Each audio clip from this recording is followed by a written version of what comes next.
വീട്ടിലിരുന്നവരെ ആരെയും പോലീസ് മർദ്ദിച്ചില്ലല്ലോ എന്ന് ന്യായീകരിച്ച് മന്ത്രി സജി ചെറിയാൻ. മുഖ്യമന്ത്രിയായാലും ഗവർണറായാലും സംരക്ഷണം നൽകലാണ് പോലീസിന്റെ ചുമതല. ഗവർണറെ തടഞ്ഞ SFI പ്രവർത്തകരുടെ തല പോലീസ് അടിച്ചു പൊട്ടിച്ചു. അതെല്ലാം സംരക്ഷണം നൽകുന്നതിന്റെ ഭാഗമാണെന്നും മന്ത്രി സജി ചെറിയാൻ പറഞ്ഞു. വീട്ടിലിരുന്ന് ആരെയും അടിച്ചിട്ടില്ലല്ലോ. അടിച്ചോ? സമരം ചെയ്തവരെ അടിച്ചില്ല. സമരത്തിന്റെ മറവിൽ മുഖ്യമന്ത്രിയെ ആക്രമിക്കാൻ, ശാരീരിക ഉപദ്രവം ഉണ്ടാക്കാൻ ശ്രമിച്ച ക്രിമിനലുകളെയാണ് അടിച്ചത്. ആ ക്രിമിനലുകളിൽ നിന്ന് കേരളത്തിൻ്റെ മുഖ്യമന്ത്രിയെ സംരക്ഷിക്കാനാണ് ഗൺമേൻ എന്ന പോസ്റ്റ്. മനസ്സിലായില്ലേ? ഇന്നലെ SFIയുടെ പ്രവർത്തകരുടെ തല പോലീസ് അടിച്ചു പൊട്ടിച്ചല്ലോ. അത് അവരുടെ ഡ്യൂട്ടിയുടെ ഭാഗമാണ്. കാരണം അവർക്ക് സംരക്ഷിക്കേണ്ടി വരും. മുഖ്യമന്ത്രിയോ ഗവർണറോ ആരും ആയിക്കോട്ടെ, ഒരു നമ്മുടെ രാജ്യത്തിൻ്റെ നിയമം അനുശാസിക്കുന്ന സ്ഥാനങ്ങളിൽ ഇരിക്കുന്നവർക്ക് സംരക്ഷണം കൊടുക്കാൻ ബാധ്യതപ്പെട്ട സംരക്ഷണം കൊടുക്കണം. പ്രതിഷേധിക്കേണ്ടവർക്ക് പ്രതിഷേധിക്കാം. അതിന് ഞങ്ങളിതിലല്ല. വിശദാംശങ്ങളുമായി ശ്രീജിത്ത് ശ്രീകുമാരൻ ചേരുകയാണ് പത്തനംതിട്ടയിൽ നിന്ന്.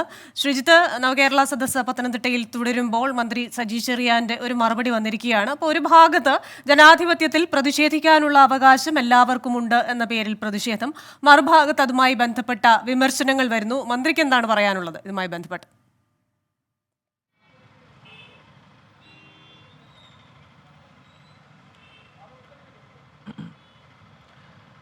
Christina, Smitha, very good morning. എന്തായാലും മന്ത്രി സജി ചെറിയാൻ അടക്കമുള്ള മുഴുവൻ മന്ത്രിമാരും ഇതിനെ ന്യായീകരിക്കുകയാണ്. അതായത് ഈ പ്രതിഷേധ സമരങ്ങളെ പോലീസ് അടിച്ചൊതുക്കുന്നതിനെ, അല്ലെങ്കിൽ DYFI പ്രവർത്തകർ ഇത്തരത്തിൽ അവരോട് പ്രതിഷേധിക്കുന്നതിനെ ഈ തരത്തിൽ ന്യായീകരിക്കുന്ന ഒരു സാഹചര്യമാണ് നിലവിലുള്ളത്. സജി ചെറിയാൻ പറഞ്ഞത്, കൂത്തുപറമ്പിൽ ഞങ്ങളുടെ 5 സഖാക്കളെ വെടിവെച്ച് കൊന്നപ്പോൾ ഈ രോഷമൊന്നും കണ്ടില്ലല്ലോ, അന്നും ഒരു മന്ത്രിക്ക് സംരക്ഷണം ഒരുക്കാൻ വേണ്ടിയല്ലേ ഇത്തരത്തിൽ 5 സഖാക്കളെ വെടിവെച്ച് കൊന്നത് എന്നാണ് മന്ത്രി സജി ചെറിയാൻ ചോദിച്ചിരിക്കുന്നത്.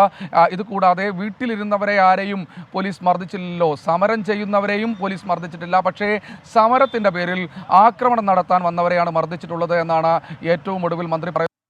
അവരെല്ലാം ചൂണ്ടിക്കാണിക്കുന്ന വിമാനത്തിൽ വെച്ച് പോലും മുഖ്യമന്ത്രിക്ക് നേരെ ആക്രമണം നടത്താനുള്ളൊരു സാഹചര്യം ഒരുങ്ങുന്നൊരു അവസരമുണ്ടായി. എന്തായാലും അതെല്ലാം തടഞ്ഞത് പോലീസാണ്. സുരക്ഷാ ഉദ്യോഗസ്ഥരുടെ ജോലി അതുതന്നെയാണ് എന്നാണ് മന്ത്രി സജി ചെറിയാൻ മുൻപ് പറഞ്ഞു വെച്ചിരിക്കുന്നത്. എന്തായാലും ഇത് തുടരും, അതായത് ഇത്തരം സംരക്ഷണം ഒരിക്കൽ തുടരുമെന്ന് തന്നെയാണ് ഏറ്റവും ഒടുവിൽ മന്ത്രി സജി ചെറിയാൻ അടക്കമുള്ള മുഴുവൻ മന്ത്രിമാരും പറഞ്ഞു വെക്കുന്നു. മുഖ്യമന്ത്രിക്കെതിരായ പ്രതിഷേധങ്ങൾക്കെതിരെ ഉണ്ടാകുമെന്ന് മന്ത്രിമാർ ഈ ഒരു ഘട്ടത്തിൽ മുന്നറിയിപ്പ് നൽകുന്നു. ശരി, ശ്രീജിത്ത് ശ്രീകുമാരനാണ് വിവരങ്ങളുമായി ചേർന്നത്. ഏതായാലും കുറച്ചൊരു കോൺട്രഡിക്ടറിയാണ്. ഒരു വശത്ത് ഗവർണറെ തടയുന്നു, SFIക്കാരുടെ സമരം, ആ സമരത്തെ നമ്മൾ ന്യായീകരിച്ചു പറയുന്നു. അതേസമയം തന്നെ നമ്മളല്ല, മന്ത്രിമാർ പലരും അത് ന്യായീകരിക്കുന്നു. അതേസമയം തിരിച്ച് മറ്റൊരു തരത്തിൽ പ്രതിഷേധം നടക്കുമ്പോൾ അതിനെ പ്രതിരോധിക്കാനാണ് ഗവൺമെൻറ്റും സർക്കാരും പോലീസും ഒക്കെ ശ്രമിക്കുന്നത് എന്ന് പറയുന്നു. അപ്പോൾ ഏതായാലും പ്രതിഷേധങ്ങൾ വേണം, തീർച്ചയായിട്ടും വേണം. പ്രതിഷേധം പ്രകടിപ്പിക്കാനുള്ളത് തന്നെയാണ്. അത് അക്രമങ്ങളിലേക്ക് കടക്കുമ്പോഴാണ് പ്രശ്നം. അത് തിരിച്ചും പോലീസും ശ്രദ്ധിക്കേണ്ടതാണെന്ന് തോന്നുന്നു അല്ലേ? കുറച്ചൊരു സംയമനം പാലിക്കേണ്ടതാണ്. നമ്മളിനി മറ്റൊരു പ്രധാനപ്പെട്ട റിപ്പോർട്ടിലേക്ക് പോകാൻ തോന്നുന്നു അല്ലേ? 24 അഞ്ചിന്റെ വജ്രത്തിളക്കം.